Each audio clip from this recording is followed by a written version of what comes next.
Son amour est invariablement le même pour tous. Dieu est juste, riche ou pauvre, insensé ou intelligent. C'est le même amour pour tous. Car tu as été immolé, tu as racheté pour Dieu par ton sang des hommes de toute tribu, de toute langue, de tout peuple et de toute nation. Apocalypse 5, 9. L'amour divin fait la solidité de cette cité. Nous ne pouvons expliquer l'amour de Dieu, ni le comprendre. C'est un mystère. Pourquoi toutes ces épreuves, ces souffrances? Et pourquoi, en dépit de cette tempête, nous continuons? Je crois que c'est en raison de l'amour divin qui rend nos sentiments plus nobles, en nous élevant au-dessus de nous-mêmes. Nous sommes exhortés à croître dans sa connaissance, pour que nous découvrions la source même de cet amour en Christ crucifié.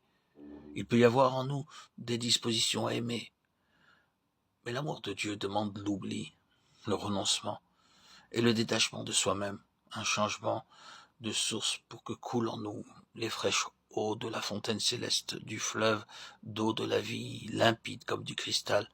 Apocalypse 22, 1, 2.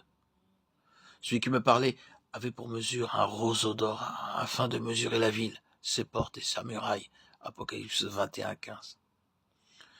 Nous remarquons qu'aucune dimension n'est mentionnée concernant les portes, comme c'est le cas pour la ville et la muraille. Les 12 portes étaient 12 perles. Chaque porte était d'une seule perle. Apocalypse 21, 21. De quelle mesure s'agit-il?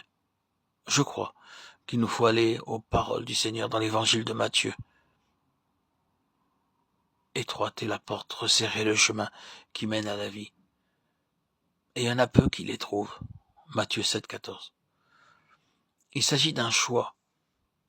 La porte étroite et le chemin resserré sont ceux d'une vie entièrement consacrée à la volonté de Dieu, qui ne dispose plus d'elle-même afin de connaître cette union vivante avec Christ ressuscité.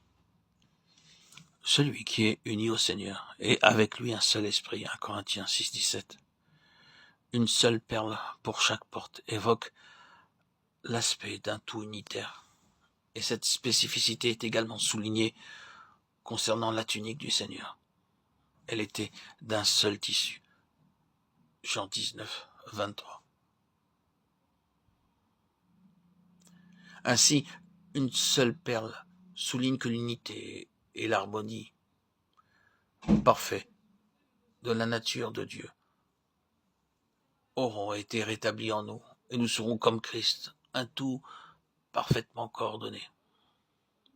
Ainsi, l'œuvre du Saint-Esprit et de la croix a pour but d'ôter le désordre causé par la chute, pour nous reconstituer selon cette unité parfaite qu'est Christ.